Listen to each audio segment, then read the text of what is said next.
우울증 벗어나기, 나 자신과 사랑하는 사람이 우울에 시달리고 있을 때 어떻게 할 것인가 하는 이야기를 나누고 있습니다. 그 중에 이제 마음 치유 방법들 여러 가지 나누고 있는데요. 오늘은 일단 우울증 치료 또 심리 치료할 때 굉장히 중요한 어떤 역할을 하신 그런 분 이야기를 나누고 싶습니다.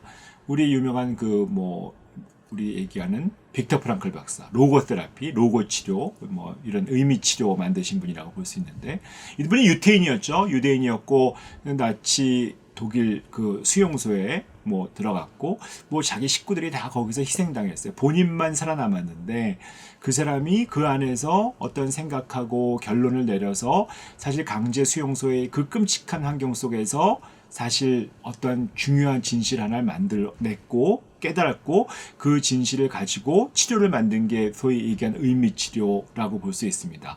로고세라피라고 하는 것들인데, 이 환경이라고 하는 것들이냐, 그 환경 자체가 사실은 나를 힘들게 만드는 게 아니다.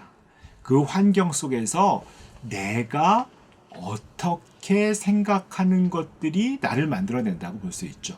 우리가 보면 그 자극과 반응 사이에는 간격이 있다라고 하는 아주 유명한 얘기를 했잖아요. 그게 이제 빅터 프랑클이라는 사람이 만든 얘기인데, 물론 이게 보면 빅터 프랑클처럼 훌륭한 사람이나 할 수 있는 거 아닐까 하는 얘기를 할 수 있지만, 요즘에 여러 영화도 있잖아요. 무슨 예를 들면 쇼생크 탈출이라고 하는 그런 영화 같은 거 보신 적 있을까요? 팀 로빈스 나왔던 그 감옥 속에서 끔찍한 환경이죠. 어떻게 보면 평생 나갈 수 없는 환경 속에서 내가 그 환경에서 그 환경에 지배를 당하는 사람이 있고, 환경에서 어떻게 생각하고 어떻게 살아나갈 것인가 하는 것들이 있지만, 우리가 그 감옥도 정말 많은 것들을 뺏어가잖아요. 하지만 그 중에 뺏지 못하는 것들이 있다라는 거죠. 내가 어떻게 생각할 것인가, 어떻게 살아갈 것인가 하는 그런 선택은 뺏지 못한다는 거죠. 내가 어떠한 일이 일어나는가, 어떻게 생각할 것인가는 항상 선택할 수 있다. 아무리 강제적인 환경 속에서도 내가 어떻게 살 것인가는 선택할 수 있다는 거죠. 그 빅터 프랑클 얘기 여러 번 나오보면 그 유대인들이 이 사람을 보면 그 유대인들 나치가 유대인들을 인간이 아니게끔 여겨지도록 아주 끔찍한 일을 많이 해요. 예를 들면 세수할 수 있는 물을 주지 않고 변을 같이 보게 해갖고 온몸이 똥덩어리 이런 변덩어리가 되도록 만들어 버리는 거죠. 근데 그 안에서도 자존감을 지키기 위해서 물을 벌컥벌컥 마셔버리지 않고 나를 씻으려고 노력했던 사람들이 잘 견디더라 이런 얘기 하잖아요. 그게 무슨 얘기냐면, 내가 그런 안 좋은 환경 속에서도 어떻게 반응하느냐 하는 것들은 선택할 수 있다는 거죠. 예를 들면 내가 우울증이 오면 어떤 자극이 왔을 때 항상 부정적으로 반응해요. 왜냐하면 그런 자동적으로 반응하는 습관이 들어있기 때문이거든요. 그런데 그 자동적으로 반응하는 습관을 바꿔볼 수 있다는 거죠. 그렇게 다르게 선택할 수 있는 것들이 인간의 힘이라는 거예요. 하지만 이게 쉽진 않죠. 왜냐하면 내가 그렇게 오랫동안 내 몸에 배어있기 때문이죠.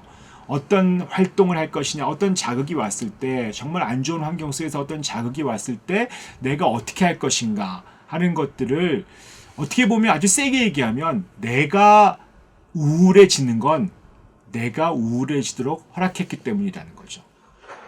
그래서 이 다른 사람들이 날 우울하게 만드는 게 아니고, 내가 그런 자극에 대해서 부정적으로 생각할 때 내가 우울해진다는 겁니다. 내가 비참하게 느끼든 훌륭하게 느끼는 것들은 사실은 환경이 그렇게 만든 게 아니라 내게 일어난 일들에 대해서 내가 내적으로 어떻게 반응하느냐에 따라서 이렇게 된다는 거죠. 내가 그 마음이 소위 우리가 얘기하는, 옛날에 얘기했던 일체유심조랑 통하는 거라고 볼 수 있습니다. 우리가 보면 옛날에 원효대사가 의상대사랑 같이 중국에 어떤 배우러 한다고 갔을 때 사실 해골에 썩은 물 있잖아요. 그걸 먹었는데 밤에는 해골인지 모르고 그냥 마셨더니 너무 맛있게 먹었는데 다음날 아침에 봤더니 이게 썩은 해골물이더라 했을 때 막 토하고 그랬는데, 그러면서 결국 일체유심조, 세상의 모든 것들은 내 마음이 만들어내는 것이구나 알아내고, 원효대사는 중국까지 가서 배울 필요가 없겠다 하고 거기서 이제 돌아갔다고 하는 얘기잖아요. 아주 유명한 얘기인데, 결국 중요한 거는 어떤 자극이라기보다는 그 자극에 대해서 내가 그 자극을 어떻게 반응하느냐, 그리고 그 자극을 반응하는 거를 내가 선택할 수 있다는 거죠. 내가 어떤 활동과 감정에 정말 우울해요. 정말 힘들어요. 다 귀찮고 아무것도 하기 싫어요. 하지만 거기서 내가 움직이는 것들을 선택할 수 있다는 것입니다. 너무 어려운 일이죠. 근데 어렵죠. 정말 어려워요. 좀 노력이 필요하죠. 하지만 그 노력에는 분명히 대가가 있습니다. 회복이 되는 거죠. 우리가 봤을 때 어떠한 주어진 상황 속에서도 자신의 태도, 자신의 스스로의 길을 선택하는 것이 인간의 마지막 자유다라고 하는 빅터 프랑클의 말을 우리가 명심하고 이 우울증 속에서 내가 어떤 것을 선택해서 어떻게 갈 것인가. 사실 병원에 오고 또 유튜브를 보시고 시작하는 것들을 선택하신 건 잘하신 거잖아요. 그런 선택, 아무것도 안 한 것보다 이런 데가 치유에 들어오겠다고 선택하신 거잖아요. 또 그런 선택 속에서 또 다음 행동으로 넘어가는 것들이 여러분을 치유하게 만들고 회복하게 만들 것이라는 걸 믿습니다. 오늘은 여기까지 하도록 하겠습니다.